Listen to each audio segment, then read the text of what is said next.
택배하면 길하다 라고 나옵니다. 자, 한번 보세요. 부르지 않은 손님 셋은 누구일까? 부르지 않는 손. 구멍으로 들어간다니. 구멍이 지금 2개 나왔습니다. 여기는 구멍에서 나오는 거고 여기는 구멍으로 들어가는 겁니다. 구멍에서 나온다. 피해서 기다린다. 구멍에서 나온다. 여기는 구멍으로 들어간다. 이 불속지객 3인내 경지종길이라고 했습니다. 청하지 않는 손님 셋이 오는데 그들을 잘 대접하고 공경하면 끝내는 길하다 라고 나오는 겁니다. 이 교를 뜯어보면 아주 재미가 있잖아요. 교회에서 기다리고 그 다음에 모래밭에서 기다리고 진흙벌에서 기다리고 피해서 기다리고 여기는 먹고 마시는 속에서 기다리고 여기는 구멍으로 들어가고 예? 보세요. 이 어려움이라는 것을 중심으로 해서 기다리는 단계와 조심성 같은 것이 차츰차츰 단계마다 설명이 돼요. 그러면 여기서도 여러분들이 잘 생각을 해야 돼요. 청하지 않는 손님 셋이 온다는 건 뭘까? 그것도 생각을 해보세요. 미리 이제 힌트를 드릴게요. 청하지 않는 손님은 이 셋이 건너온 거예요. 밑에 있는 셋이 얘들은 끝까지 가만히 있을 사람들이 아니에요. 이 셋은 언제나 건너와요. 여기 어려움이 끝나는 때 얘들도 와서 여기서 만나는 거예요. 구멍에서 기다린다라는 것도 잘 생각해 보세요. 감은 빠지는 거예요. 감은 이 감꾀가 감중년 이렇게 된 감꾀가 구멍이라는 뜻이 있고 빠진다는 뜻이 있어요. 원래가. 그럼 감꾀의 구멍은 뭐 어디겠어요? 양쪽이 구멍이에요. 양은 구멍이 없잖아요. 음에는 구멍이 있잖아요. 여기만 구멍이 2개예요.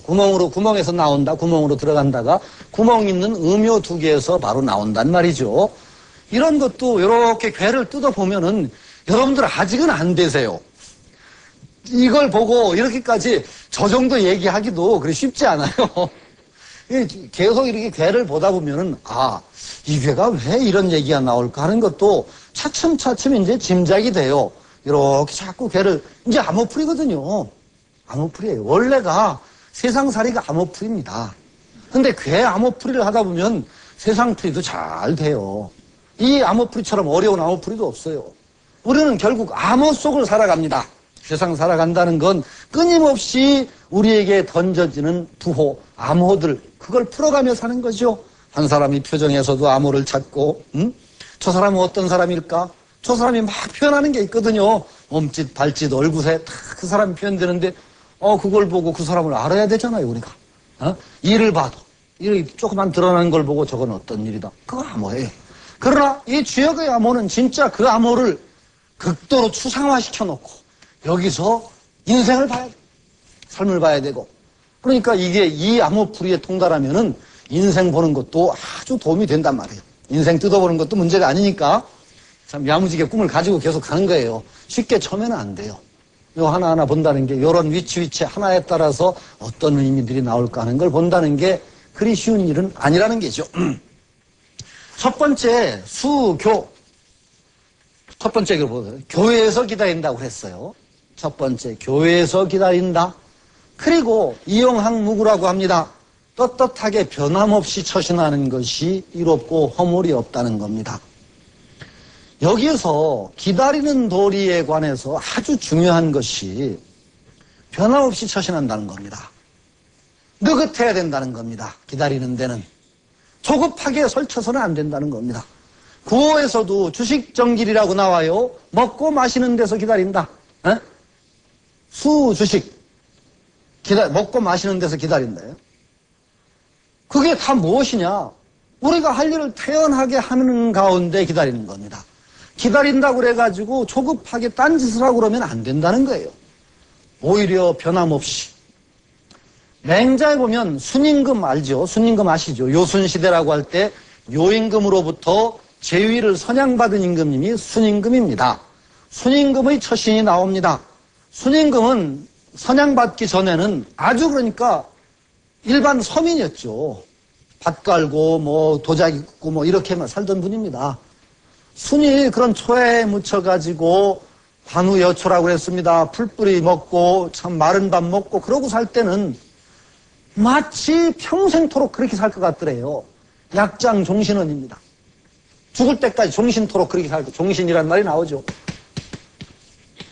그렇게 살다 죽을 것처럼 살더래요. 그런데 요임금이 순임금을 면밀하게 관찰을 하거든요.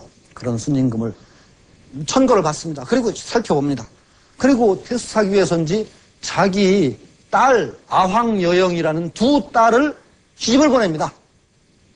황제이 그러니까 딸이 시집을 온 거예요. 순임금한테. 필부한테. 그래서 두 이제 여자를 그 황제의 딸을 거느리고 살고 아주 호화로운 집에 살게 됐는데 그때는 또 어떻게 살았느냐? 마치 본디 그걸 가지고 살던 사람처럼 살더래요. 전혀 변함없이. 애초에 부자처럼 사는 거예요, 그 사람은. 그러니까 순임금 같은 분은 그릇이 엄청나게 큰 거예요. 그냥 그렇게 살 때는 평생 그렇게 살 것처럼 살고 또 화로운 궁실과 황제의 딸을 둘을 아내로 거느리고 살아도 본디 데리고 살던 사람처럼 살더라는 거예요. 사람이 그릇이 작으면은 조금만 차면 넘쳐요. 간장 종지다 물을 버보세요. 조금만 하면 홀가닥 넘잖아요. 간장 종지에 넘치는 걸 세숫대에다 버보세요. 까딱없어요. 사람은 그러니까 그릇은 좀 크고 봐야 돼요. 간장 종지 같아가지고 조금만 그냥 뭐 홀가닥 넘치고 그러면은 자기 감정도 컨트롤이 안 돼요. 뭐 조금만 도난이라고 그냥 팍 하고, 조금만 좀 하고, 이건 간장종지예요, 간장종지. 사람이 간장종지처럼 살면 안 돼요. 그런데 간장종지 같은 사람은 기다릴 수도 없어요. 항상된 마음을 가지고 기다린다. 평상심으로. 이게 중요하다는 겁니다. 기다림의 첫 번째여서 그 평상심, 변함없이 떳떳하게 그 기다림을 굉장히 강조하고 있죠. 그래야 허물이 없다라고 얘기합니다. 수주식이라고 하는 것도 결국은 마찬가지입니다. 미리 얘기합니다마는 먹고 마시는 가운데 느긋하게 기다리는 태도가 나타나죠. 여기서도, 여기 구어에서도 먹고 마시는 가운데 기다린다. 그렇게 살아야 됩니다. 평생 기다릴 것처럼 기다려요. 그러다가 딱 기회가 오면은 그런 사람은 오히려 딱 기회를 잡아서 일어서요. 안달복달하던 사람일수록 기회가 와도 넘어가요. 자기 욕심이 씌이고 마음이 허심이 안 되면은 기회가 와도 포착을 못합니다. 대개 그래요. 이게 아이러니컬하죠, 이게. 지가 그래 애태우는 만큼 복받기로 작정하면 세상 사람 다 안 될 사람 어디 있어요. 다 애태우고 사는데 오히려 느긋한 사람